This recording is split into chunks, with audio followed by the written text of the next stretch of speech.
The alien queen shouted in fury, "You can't leave me. Human, I'm pregnant with your child." John Carter adjusted the straps of his pack as the shuttle settled onto the surface of the Velari Council world. The planet was not like Earth. Its sky had a green tint, and twin suns cast long shadows on the smooth, silver city. John had been chosen for this mission not because he was the best diplomat, but because he had survived places others could not. A former rescue pilot, he knew how to stay calm when everyone else panicked. He stepped out of the shuttle and felt the alien air fill his lungs. It smelled sharp, almost metallic, but not unpleasant. He looked around at the enormous towers that twisted toward the sky like frozen spirals. Everywhere he looked, there were Velari guards, tall and imposing, with dark reflective armor and sharp eyes that seemed to see too much. John's orders were simple: assist Queen Lyra after her ship had been damaged in an accident during a diplomatic journey, and ensure she returned safely to her home world. It sounded simple on paper. As he walked toward the palace, a loud commotion echoed across the courtyard. Velari citizens crowded around a broken transport pod, pointing and shouting in a language John could not understand. He caught glimpses of the queen herself inside, pale and trembling, her elegant robes torn. She was smaller than he expected, but her presence was commanding. Even injured, she radiated authority. John moved forward and touched the pod's outer wall. "I'm here to help," he said softly in English, hoping that the translator device in his ear would convert it correctly. The queen's eyes flicked toward him. She seemed startled but also curious. She had never seen a human before. The translator crackled and her voice finally came through in basic common. "You are human," John nodded. "Yes, John Carter, I'm here to help you." Her expression changed from shock to suspicion. "Why would a human care for a Velari queen?" she asked. The question was sharp, almost accusing, but John sensed fear behind it. She was alone, stranded far from her world and surrounded by strangers who would not hesitate to use her weakness. "Because it's my job," he said simply, "and because no one deserves to be left behind." After a moment, she let him help her from the pod. He noticed she moved with precision, even in pain, and he felt a strange admiration for her strength. Velari were not just physically strong, they carried a presence that demanded respect. John had faced dangerous worlds before, but he had never met anyone like her. They reached the palace together. Inside, the walls shimmered with soft light and the air hummed with energy. The queen's counselors approached, their faces unreadable. They spoke quickly among themselves, and John realized he would be treated with curiosity, not hostility. Still, he felt the weight of their eyes on him. Humans were considered weak, fragile creatures. Many in the galaxy believed humans could not survive outside their small, safe planets. John had faced that prejudice before, and he would face it again. Queen Lyra walked slowly through the halls, leaning slightly on John's arm. She spoke little, but every now and then she asked him questions about Earth, about his people, about what humans valued. John answered truthfully. He did not flatter her or hide anything. He told her that humans cared about family, loyalty, and survival.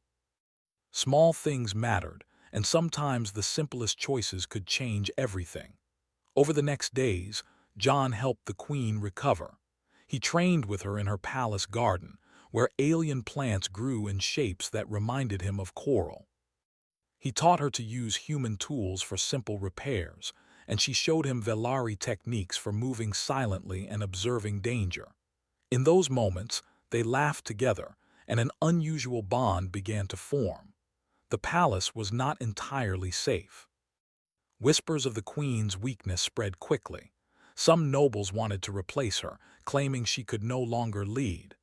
John noticed guards watching his every move, their suspicion obvious. He knew he could not stay too long in one place, but he also could not abandon the queen. She needed him more than anyone else. One evening, while the twin suns were setting, casting long orange shadows across the marble floors, John found himself alone with Queen Lyra in her chamber. She looked tired, her eyes distant. "John," she said quietly, "why do you stay here? You could leave any time and return to your people." John shook his head. "I can't, not while you are in danger, not while you need someone to help you survive." She stared at him, her gaze intense. For a moment she looked vulnerable, human even. "You are different from the others," she said.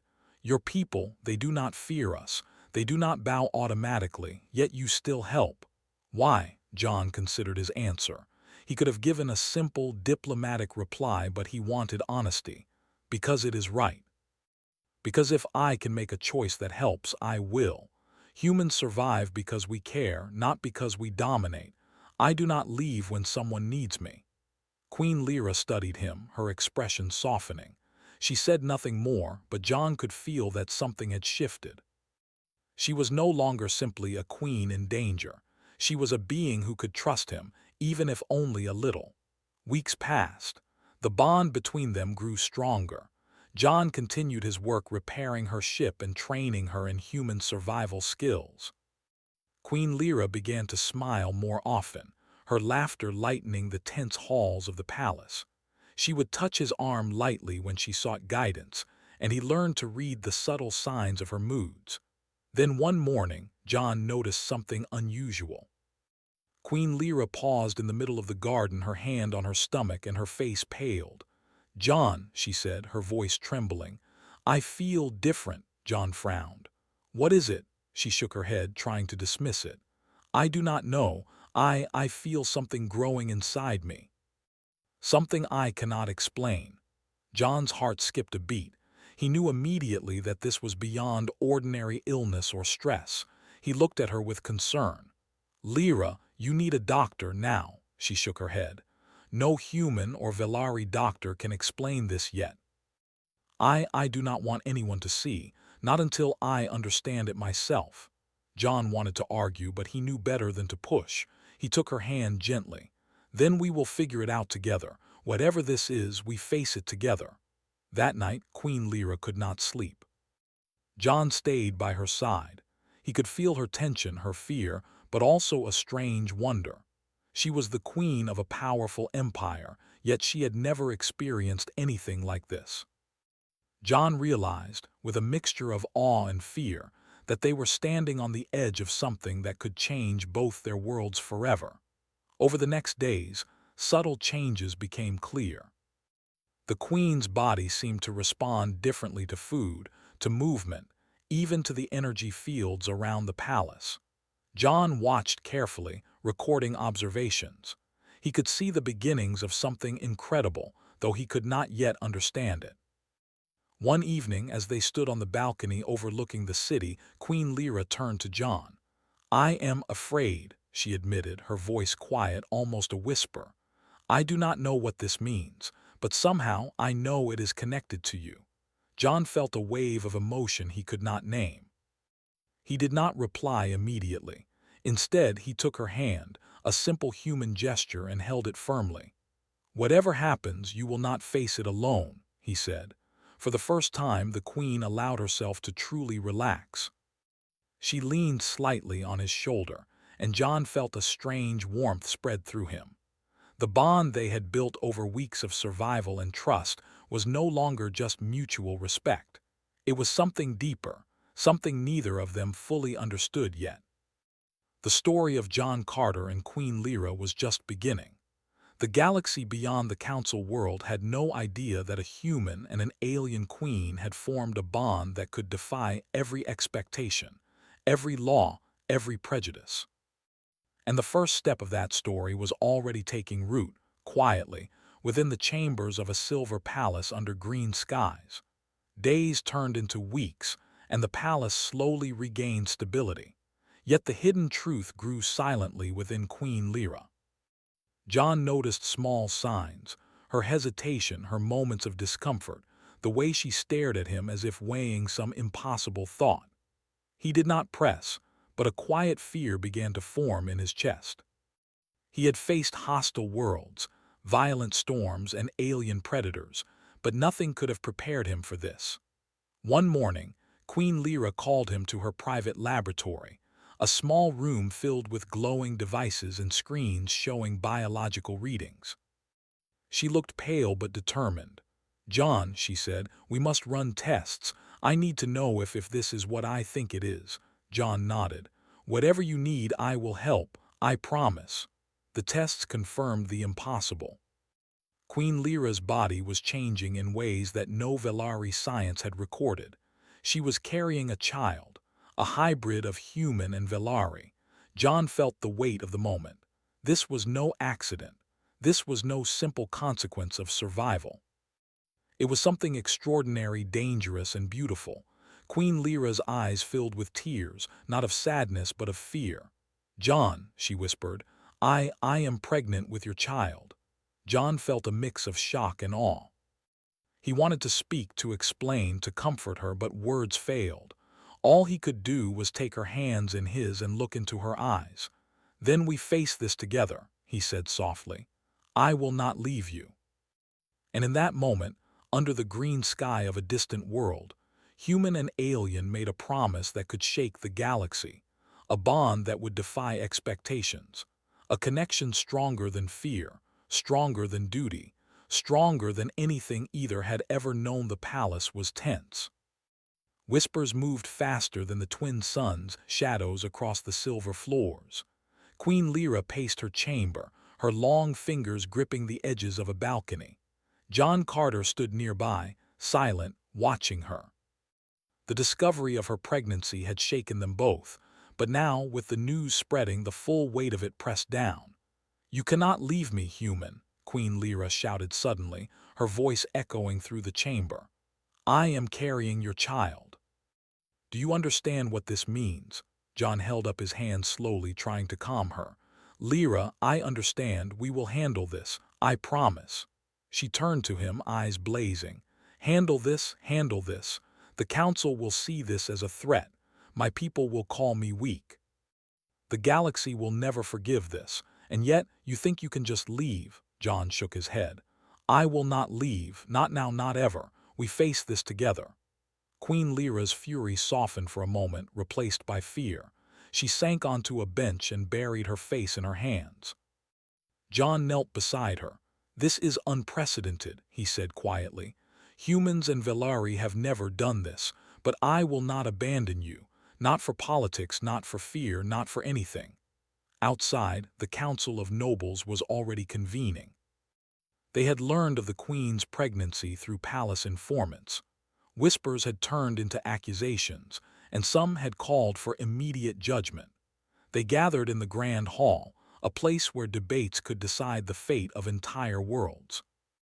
The council chamber was vast, with crystal floors and high ceilings that reflected every movement. The Velari nobles sat in circles, their eyes sharp, their voices cold. "Your Majesty," one elder said, addressing Queen Lyra, "this child cannot be allowed to exist. It is unnatural. It violates centuries of law and tradition. You must act quickly to prevent scandal." Queen Lyra rose to her full height, her presence filling the hall. "I will decide nothing by fear," she said firmly. "This child is mine. It will not be punished for a crime it did not commit, and the human who is responsible will stand by me." Murmurs rippled through the council. Some nobles bristled at her defiance, others were silent, unsure how to react. The idea that a human could stand beside the Queen and command respect was almost impossible to grasp. John stepped forward. His translator converted his voice into the Velari common language. "Members of the council," he said, his tone calm but firm, "I am John Carter. I am human and I accept responsibility for the consequences of my actions. This child is not a threat. It is life. It deserves protection, as does the Queen. You may see humans as weak, but we are loyal to those we care for. We do not abandon our own." The room fell silent. Some nobles whispered angrily to each other. One older Velari woman, known for her strict adherence to law, stood. "And you expect us to accept this? To see a human at the queen's side as her equal, John did not falter. I do not ask for equality in your customs. I ask for fairness. This child is innocent. The queen deserves safety. I will provide it no matter the cost. Queen Lyra stepped closer to John and placed her hand lightly on his arm. Her gesture was small, but it carried meaning. The council looked on, shocked. The bond between human and Velari queen was no longer private. It was visible, undeniable. Outside the palace, rumors spread like wildfire. The citizens of the city whispered in the streets, their fear and curiosity mixing. Some called John a fool, others a hero. They had never seen humans before, and now one stood at the side of their queen, facing the council with courage. As days passed, tensions grew. Some nobles openly plotted to remove the queen from power, claiming that her judgment was compromised. They argued that the child's existence could destabilize the empire, and that the queen had been manipulated by a human. John worked tirelessly alongside the queen, helping her understand Velari medical readings and observing her physical condition. The pregnancy progressed quickly, unnaturally fast, as if accelerated by unknown forces. Queen Lyra's emotions fluctuated. One moment she was fierce, shouting at nobles, defending her rights and her child. The next she was fragile, questioning everything she knew about herself and her people. John stayed near, offering comfort and guidance.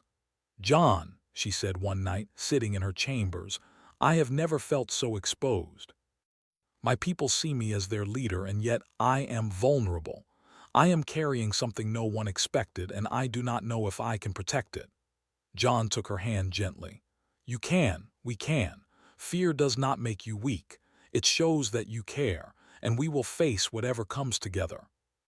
The council, the nobles, the galaxy, none of that matters if we stand together." Weeks later, the council summoned a formal session to discuss the situation. Humans and Velari had not been so closely watched in generations. The chamber filled with tension. Queen Lyra entered, her presence commanding even in her fragile state. John followed, unarmed, calm, ready. "Your Majesty," the council leader began, "the existence of this child is unprecedented. We must determine a course of action before the galaxy perceives this as a threat. Some suggest removal of the human, others termination." Queen Lyra's voice cut through the room, steady and clear. "None of those options are acceptable. This child is not a weapon. It is life. John Carter will remain with me. No council vote, no decree will change that." Gasps filled the chamber. Some nobles tried to argue, but her words carried weight. John watched, amazed at the courage in her stance. She was not only defending herself but also the future, and she refused to bend to fear. After hours of debate, the council agreed to a temporary truce. The queen's wishes would be honored until the child was born, though some nobles continued to plot. John knew that this was only the beginning. The galaxy had already begun to see humans differently. Whispers of their loyalty, courage, and willingness to face danger without fear were spreading beyond the palace walls. Queen Lyra's pregnancy advanced, and strange phenomena began to occur. Energy readings from her chambers fluctuated in unusual ways. Sensors detected minor distortions in local gravitational fields. The palace staff whispered nervously, but the queen remained calm, guided by John's reassurance. "John," she said one evening, "the child, I can feel it moving. It is strong, already responding to me." John smiled, a rare moment of relief. "Then it will survive, it will grow, and we will make sure it is safe." Outside the palace, tensions remained. Some nobles called for armed intervention, others for secret manipulation. John and Queen Lyra knew they had enemies on all sides. Yet their bond strengthened with each passing day. Trust, respect, and an unusual kind of affection grew between them, and both understood that their connection was no longer just about duty. One night, as the twin moons rose over the city, John and Queen Lyra stood on the palace balcony, looking out over the glowing towers. "John," she said softly, I fear the council. I fear what they might do if they learn the full truth. But I feel hope. Somehow your presence gives me courage. John took her hand. Then we use that courage together. The council, the galaxy, the dangers, we will face them all. Humans survive because we do not give up. Velari survive because they endure. And now, together, we will protect what matters most. The following weeks were filled with both fear and determination. John trained guards to protect the Queen's chambers, oversaw medical monitoring, and studied Velari history to understand potential threats. Queen Lyra, despite her fury and fear, demonstrated remarkable focus and intelligence. She strategized carefully, countering attempts at manipulation or control by rival nobles. One day, John noticed a group of nobles meeting secretly near the outer gardens. He approached cautiously, listening to snippets of their conversation. They spoke of removing him, of forcing the queen to act, of sending the child away. His heart sank. The danger was real, and it was closer than he had imagined. He reported to Queen Lyra immediately. She listened, eyes narrowing. "They will not succeed," she said. "We have the truth on our side, we have each other, and now we have the first signs of something more. The child shows potential beyond simple life." John frowned. "Potential," she nodded. "I can feel it. The child is different. Already it affects the energy of this palace, the fields around us. It may be the key to survival in ways the council cannot yet understand." John felt a chill run down his spine. This was no ordinary birth. It was the beginning of something extraordinary, something that could change the balance of power in the galaxy. And they were at the center of it, bound together by choice, loyalty, and an impossible connection. For the first time, Queen Lyra smiled genuinely. "We will face them, John, and when this child is born, the galaxy will see that humans are not weak. They will see what loyalty, courage, and determination can achieve." John took her hand and squeezed it. "Then let them watch. We do not fight to prove strength. We fight because it is right, and we will not fail." As the council prepared for more formal hearings, as nobles whispered plots, and as the palace remained a center of scrutiny and danger, one thing became clear. The bond between human and queen was no longer just a secret. It was a force, quiet but unbreakable, and it would guide them through whatever trials lay ahead. And so, in the halls of the Silver Palace under green skies, John Carter and Queen Lyra stood together, preparing to face the fury of the council, the fear of the nobles, and the uncertainty of the galaxy. The child growing within the queen was not just life. It was the symbol of a new future, a challenge to old prejudices, and the first step in a story that would reach far beyond the twin suns of the Velari world. The news of Queen Lyra's pregnancy reached Earth slowly at first, carried by encrypted transmissions and whispers in interstellar communication networks. John Carter watched the screen in the palace control room as the human council debated the revelation. Unlike the Velari, humans reacted with careful calculation, not fear or fury. They sent envoys, doctors, and legal observers to the Velari world to ensure the queen and her child were protected. Mary Stone, a human diplomat known for her courage and clarity, was first to arrive. She stepped off the transport with calm authority, her eyes scanning the alien architecture with curiosity but no hesitation. Paul Green, a medical officer, followed closely, carrying equipment that could analyze Velari physiology in ways their own doctors could not. John greeted them, relief washing over him. Humans were rarely seen in distant council worlds, and their arrival was a statement. Humans did not send warships to intimidate, they sent reason, protection, and loyalty. The Velari guards shifted nervously as humans entered the palace, unsure how to respond to beings who did not fear them. Queen Lyra met the envoys in the Great Hall. She stood tall, her presence commanding, even in her condition. She explained the situation calmly, detailing her bond with John, the pregnancy, and the dangers posed by rival nobles. Mary Stone listened carefully, asking questions politely but firmly. "Your Majesty," Mary said finally, "we are not here to judge. We are here to observe and protect. If the council or anyone else attempts to harm you or the child, we will act." The nobles in the room stiffened. The presence of humans, unarmed yet confident, was unsettling. They had counted on fear and tradition to control the queen, but now the equation had changed. A new force, loyal and unflinching, was present. Over the following days, humans and Velari loyalists worked together to strengthen the queen's security. Paul Green ran detailed scans on the child, discovering remarkable signs of vitality.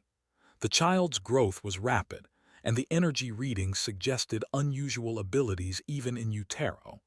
John observed quietly, noting how Queen Lyra's health remained strong despite the challenges. One afternoon, John found the queen in the garden, sitting beside a pool of water that reflected the twin suns.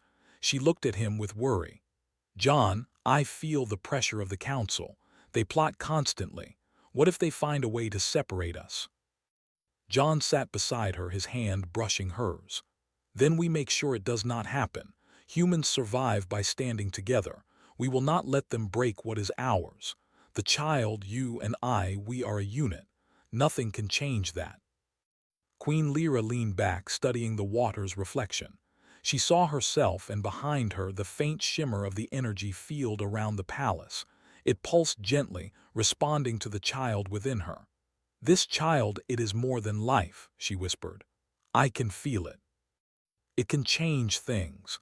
It could even protect us in ways I do not yet understand." John nodded. He did not fully understand, but he believed her. Humans had faced the impossible before, and they had survived. They had survived worlds that could kill with a single storm, species that could crush them without effort, and situations that seemed hopeless. This child, growing strong within the queen, was no different. It was another challenge to endure and overcome. As the council reconvened, tensions reached a peak. Some Velari nobles openly accused the queen of endangering the empire, while others supported her. Mary Stone and Paul Green observed quietly but took careful notes. The humans did not interrupt, but their presence alone changed the dynamics. The council could not act with the same confidence as before. Humans were watching, and they did not fear consequences. "The child is innocent," John spoke firmly, addressing the chamber. "The queen is not weak. She is strong, and we will ensure her safety. Humans do not abandon those who depend on us. Neither should the council." Some nobles whispered angrily, but a few younger members looked thoughtful. Perhaps the humans were right. Perhaps strength was not always shown through power, but through loyalty, courage, and the willingness to protect life. Over the next weeks, John, Queen Lyra, and the human envoys began coordinating efforts to secure the palace. Hidden alarms were installed, and strategic plans were made to counter any possible coup. The palace itself seemed to respond to the child's energy. Doors opened smoothly, sensors reacted faster, and even the palace's defensive mechanisms seemed subtly enhanced. One evening, Queen Lyra and John stood in her chamber overlooking the city. The twin moons glowed, casting soft light over the towers. "John," she said quietly, "I fear for the child. What if the council decides to act against us? What if someone tries to take it?" John held her hand firmly. "Then we stop them. Humans survive because we face danger, not because we hide. We will protect the child, the palace, and you. Nothing else matters." The weeks passed, and the palace became a symbol of human determination and Velari resilience. Citizens began to whisper about John Carter, the human who stood beside the queen, unflinching and loyal. Stories spread about how he had survived impossible situations and now defended a queen and her unborn child. The rumors inspired respect and curiosity, even among those who had once doubted humans. One night, An alert came from the outer perimeter. A group of nobles had attempted to sneak into the palace, planning to kidnap the queen or the child. John and the human envoys intercepted them. A tense standoff followed, but John's calm authority, combined with the advanced human technology, prevented bloodshed. The nobles retreated, realizing that humans were not to be underestimated. Queen Lyra watched the confrontation from a secure balcony. She felt a strange mixture of pride and relief. "John," she said softly, "your people, they are remarkable. They do not fight for power alone. They fight because it is right." John smiled. "And that is why we survive. Humans face the impossible because we have to, not because we want to. We protect those we care about. We endure. Nothing can change that." As the pregnancy continued, signs of the child's unusual abilities became more evident. Sensors in the palace detected minor distortions in energy fields, subtle shifts in gravity, and faint pulses of light around Queen Lyra's chambers.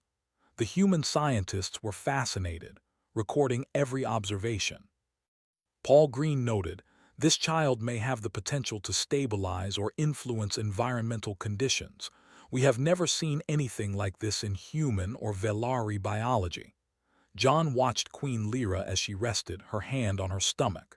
"Do you feel it?" he asked. She nodded. "Yes, it is strong, aware. I can feel it responding to us, almost as if it understands that it must survive." John felt a chill of awe. Humans had faced many threats, but this was something entirely new. A child, human and Velari combined, growing faster than expected, with abilities that might change the galaxy. And yet, he did not fear. Humans survived the impossible because they did not give up, and he would not give up on the queen or the child. As the council debated, as nobles plotted, and as citizens whispered in the streets, John and Queen Lyra continued their work. They trained together, studied together, and prepared for the day when the child would arrive. The bond between them grew stronger, rooted in trust, loyalty, and shared purpose. It was no longer just about survival, it was about creating a future. One evening, Queen Lyra turned to John with a serious expression. "John, the council may never fully accept this child. Some will always see it as a threat, but I do not care, we will protect it together." John squeezed her hand.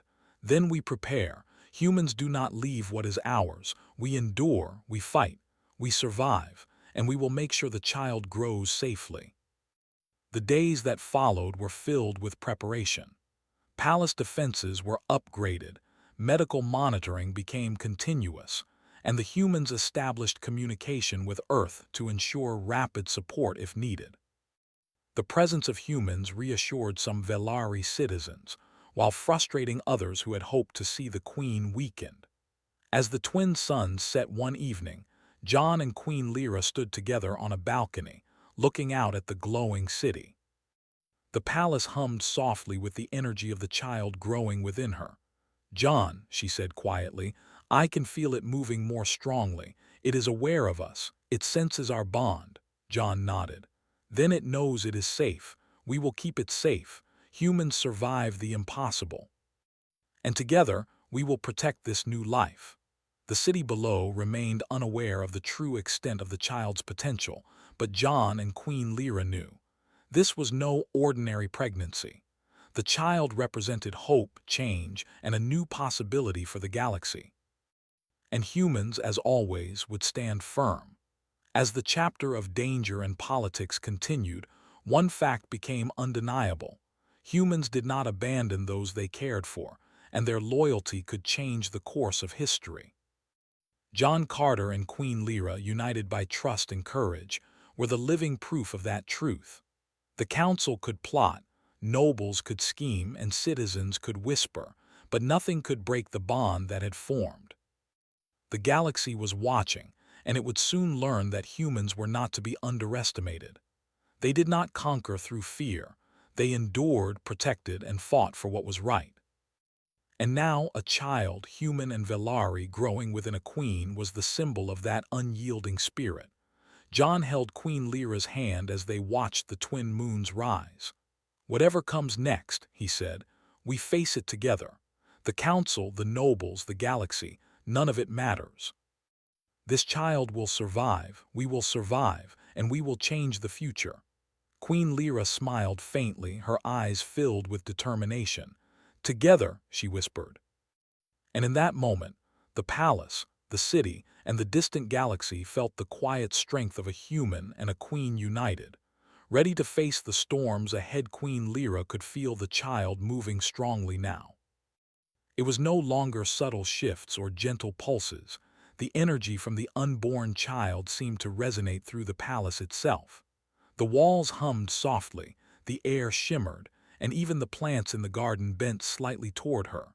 John Carter watched her closely, amazed. He had never seen anything like this. Humans had faced strange worlds, dangerous creatures, and impossible storms, but this was different. "John," Queen Lyra said, her voice steady but quiet, "the child eye can feel it reacting. It is aware of us. Almost as if it knows what is happening outside these walls." John nodded, gripping her hand. "Then it knows we are here. We will protect it. We will protect you. Nothing else matters." The palace, already on high alert, became even more secure. John worked alongside the human envoys to prepare for potential attacks. Nobles who opposed the queen's choices were growing desperate. Some whispered of rebellion, others plotted in secret, hoping to force the queen to abandon John or surrender the child.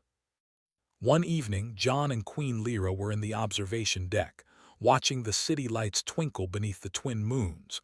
Suddenly, alarms rang out through the palace. Hidden sensors had detected movement near the outer gardens. John grabbed Queen Lyra's arm. "They're coming. Stay behind me." Within minutes, a group of armed nobles had entered the palace grounds.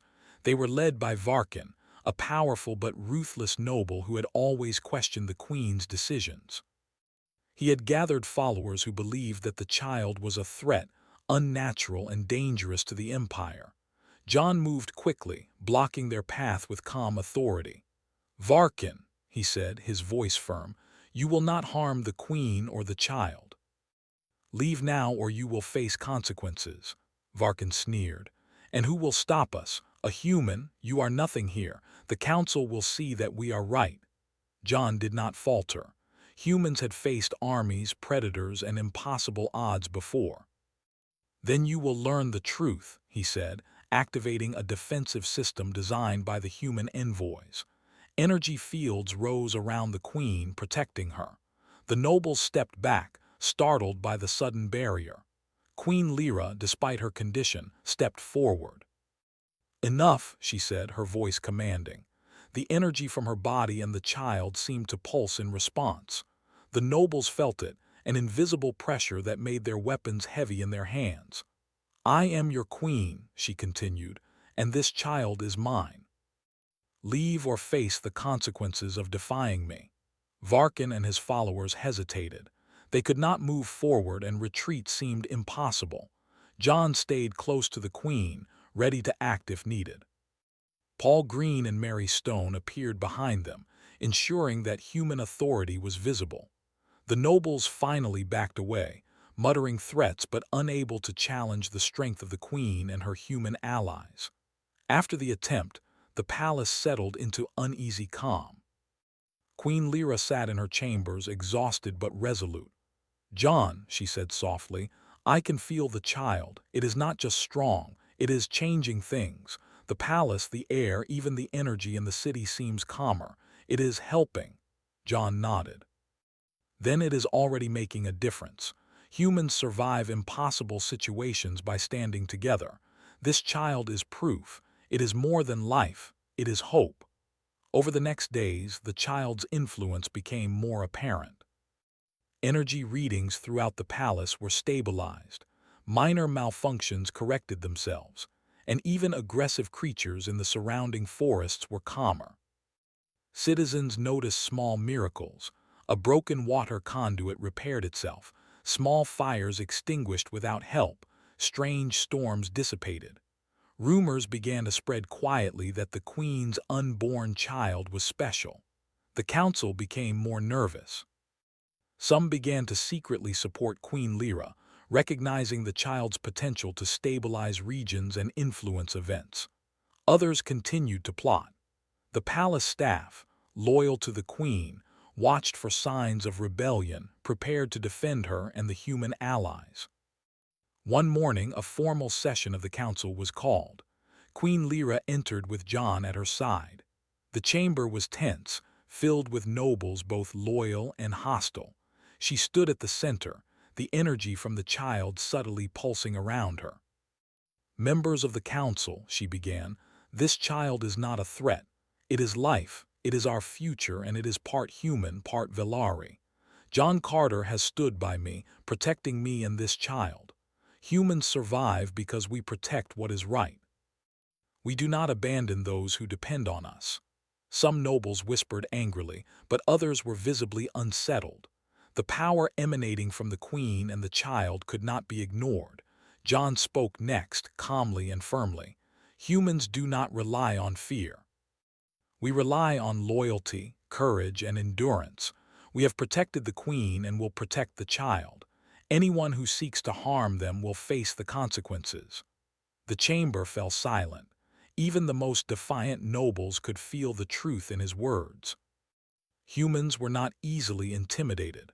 They survived the impossible by standing firm and acting for what was right. That night, Queen Lyra and John walked through the palace gardens. The energy from the child seemed to interact with the plants, causing flowers to bloom in impossible patterns and colors. The air shimmered softly, and the hum of life felt stronger than ever. "John," she said, "I have never felt anything like this. The child is powerful and aware. It reacts to us, protects us, and even seems to influence the palace itself. It is remarkable." John smiled, taking her hand. "Then it is a sign. Humans endure, we fight, we survive. And together we protect what matters. This child is proof of that." As the pregnancy advanced, nobles plotting against the queen grew more desperate. Secret meetings were held at night, plans made to take the queen and the child by force. John and the human envoys anticipated these moves, preparing defenses and strategies. Mary Stone coordinated communications with Earth, ensuring rapid support if needed. Paul Green monitored the child, noting that its growth and abilities were accelerating beyond normal expectations. One night, Varkin and his followers tried again. They infiltrated the palace under cover of darkness, hoping to catch the queen unguarded. John and the human team anticipated the move. Defensive fields rose, and the palace itself seemed to respond to the child's presence. The intruders froze as energy pulses surrounded them, their weapons rendered useless. Queen Lyra, though tired, appeared at the central hall, her voice ringing with authority. "Leave now," she said. "You threaten life, you threaten the future. Turn back or face judgment." Varkin fell to his knees, overwhelmed by the invisible force. His followers retreated, muttering curses, but they could not resist the power of the queen and her unborn child. After the attempt, the palace remained on high alert. The council was forced to acknowledge that the queen, supported by humans and the child's power, could not be overthrown easily. Rumors of the child's abilities spread, inspiring awe and hope. Citizens began to view the queen and John differently, seeing them as protectors and symbols of resilience. Queen Lyra and John spent quiet moments together in the observation tower. The child moved more frequently now, responding to their voices and touch. It seemed aware of danger and comforted by their presence. "John," Queen Lyra whispered, "it knows we are together. It senses loyalty and courage. I have never felt anything like this." John kissed her hand gently. "Then it will survive. Humans endure impossible situations because we do not give up. This child is part of that strength." As the weeks passed, the palace became a sanctuary of life and hope. Humans and Velari loyalists worked together, training guards, monitoring the city and preparing for the birth. Even hostile nobles began to recognize that the queen and her child could not be easily challenged. One afternoon, John and Queen Lyra walked through the central garden, where flowers glowed faintly under the child's influence. The air shimmered, and a gentle warmth surrounded them. "This child," John said softly, "is already changing the world. Humans survive the impossible. We endure, and together we will ensure this child does too." Queen Lyra smiled faintly, her eyes filled with determination. "Together," she whispered, and the palace, the city, and the distant galaxy seemed to feel the quiet strength of a human and a queen united, preparing for the day when the child would be born. They had faced plots, conspiracies, and danger, but their loyalty, courage, and bond had turned fear into hope. The child within Queen Lyra was not just life. It was a symbol of endurance, of human and Velari cooperation, and of a future that neither species could have imagined. And as the twin moons rose over the palace, John Carter and Queen Lyra stood side by side, ready to face the final challenges. The nobles could plot, the council could debate, and the galaxy could watch, but nothing could break the bond of trust, loyalty, and courage that had been forged. Together, they would protect the child, and together they would change the galaxy forever. The day had finally come. Queen Lyra felt the first strong contractions in the early light of the twin suns. John Carter was by her side, calm and steady, holding her hand and speaking softly. The palace was quiet, every guard and human envoy alert, prepared for anything. The council and nobles knew that the birth would be extraordinary, and some watched in secret, unsure what to expect. "John," Queen Lyra whispered, pain and awe mixed in her voice, "I can feel it, it is coming. This child, it is ready." John squeezed her hand. "We will face this together. You are strong. The child is strong. We endure, remember." Mary Stone and Paul Green moved to assist, their equipment ready but unobtrusive. They had been observing the queen and the child for weeks, documenting everything, preparing for the birth with every precaution known to human and Velari science. As the hours passed, the child's influence grew stronger.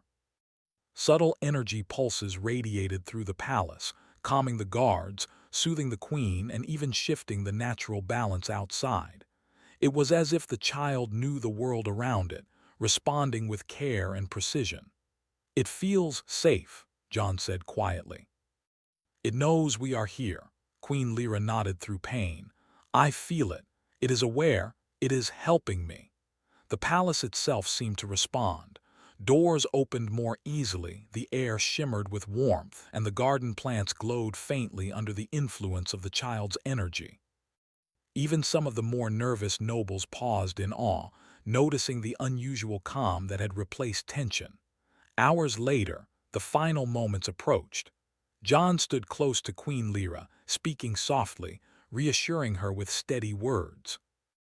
Mary Stone and Paul Green guided the process, their voices calm and precise. And then, with a final push, the child was born. The room was silent for a moment as the small being came into the world. A cry, gentle but firm, filled the chamber, and everyone paused to listen. John took Queen Lyra's hand. "It is alive," he said softly, relief and awe in his voice. "Strong and healthy." Queen Lyra looked at her child, a mixture of wonder and tears in her eyes. The child was human and Velari, with soft features but glowing energy beneath the skin, a presence that radiated life and strength. It looked up at her and John, and a small pulse of light seemed to connect them all. "It knows us," Queen Lyra whispered. "It knows we are together." The humans recorded every moment. Paul Green carefully monitored the child, noting its extraordinary vitality. "This is beyond any science we have studied," he said. "It is healthy, strong, and already influencing its environment." The energy readings are remarkable. John knelt beside Queen Lyra, looking at the child with awe. "Humans endure impossible situations," he said softly. "We survive because we care, we protect, and we refuse to give up. This child is proof of that." The news of the birth spread quickly. The council, once hesitant and fearful, was forced to acknowledge that the queen and her child could not be challenged easily. Some nobles continued to whisper, but even they could not deny the extraordinary event. The human's presence had ensured safety, but the child's own influence reinforced it. Citizens outside the palace began to hear of the birth. Rumors told of a child who could calm storms, influence energy, and bring stability. People spoke of the human at the Queen's side, John Carter, and how he had helped protect the Queen and her child. Stories spread across the city, inspiring hope and admiration. Humans were no longer seen as weak newcomers. They were seen as protectors, loyal and courageous. Queen Lyra held the child close, marveling at the soft glow of its energy. "We have done it, John," she said softly. "We protected it, and somehow it has already begun to change the world." John nodded. "Yes, humans survive the impossible. We endure. And together, we protect what matters most." Over the next days, the child grew quickly.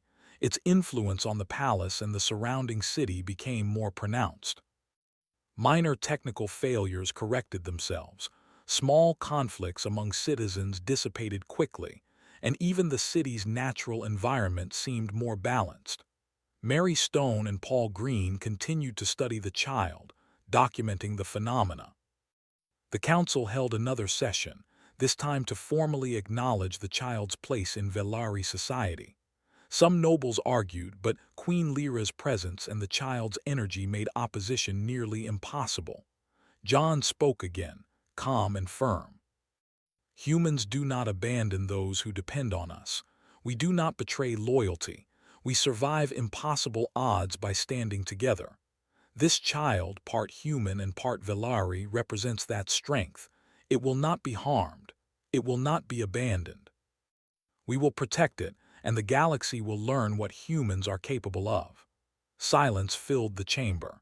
Even the most defiant nobles could not speak against such conviction. Queen Lyra smiled faintly, holding the child, and for the first time, some of the council members began to understand. Humans survived not because they conquered, but because they cared, endured, and stood firm. As the weeks passed, the palace became a place of life, hope, and extraordinary energy. John and Queen Lyra worked together, guiding the child's development and teaching it about the universe. Paul Green observed its growth, noting that the child seemed aware of the world around it in ways far beyond normal biology. Mary Stone coordinated communications with Earth, ensuring continued protection and observation. Citizens began to come to the palace in small groups, witnessing the child's abilities firsthand. Minor injuries healed faster, small conflicts calmed, and energy fields stabilized naturally. Stories of the human who protected the queen and child spread across worlds, inspiring admiration for human endurance and courage. One evening, John and Queen Lyra stood on the palace balcony, the child sleeping safely in her arms. The twin moons rose over the city, casting gentle light across the towers. "John," Queen Lyra said softly, "I have never felt anything like this. The child, it is extraordinary. It is changing the world already." John nodded. "Then we continue. Humans survive because we do not give up. We endure because we care. We protect what is right. And together, we will guide this child safely into the future." The city below glowed faintly under the child's influence. Citizens whispered in awe, no longer fearful of the unknown. The palace hummed with life, energy, and hope. Nobles who had once opposed the queen now approached cautiously, some curious, some inspired. The council recognized that a new balance had been established, one that respected life, loyalty, and courage above fear and prejudice. Queen Lyra looked down at her child, feeling its small pulses of energy connect with her own. "We have done more than survive, John," she whispered. "We have changed the galaxy. This child, it is a new beginning." John smiled, holding her hand. "Yes, humans endure the impossible. We survive, and this child will continue that legacy. It is proof that courage, loyalty, and love are stronger than fear, stronger than tradition, stronger than anything else. As the twin suns set over the Velari world, John Carter, Queen Lyra, and their child stood together on the palace balcony. The city below glowed with life and hope, the palace hummed with extraordinary energy, and the distant galaxy watched quietly, learning that humans were not to be underestimated. The council, the nobles, and the citizens all witnessed something remarkable. The human who stood by a queen, the queen who protected her child, and the child itself, a symbol of unity, loyalty, and endurance. Together, they had faced fear, betrayal, and danger. Together, they had survived impossible odds. And in that quiet moment, John Carter realized the truth humans had always known. Survival was not about power or domination. It was about loyalty, courage, endurance, and the refusal to abandon those who mattered. Queen Lyra held the child close, and John stood by her side, their bond stronger than ever. The palace, the city, and the galaxy itself seemed to acknowledge the new reality. A human had stood beside a queen, protected life against impossible odds, and helped bring a child into a world that would never forget the courage, loyalty, and endurance of humanity. The future was uncertain, the galaxy vast and full of danger, but one thing was clear. Humans survived and they endured. And the child, part human and part Velari, would carry that legacy forward, changing the galaxy in ways no one could yet imagine. John Carter and Queen Lyra looked at each other, tired but proud. "Together," he said softly. "Together," she replied, smiling, holding the child. And under the twin suns of the Velari world, a new chapter began, one where humans proved once again that survival was not about conquest, but about courage, loyalty, and the enduring strength to protect what is right. The galaxy would never forget.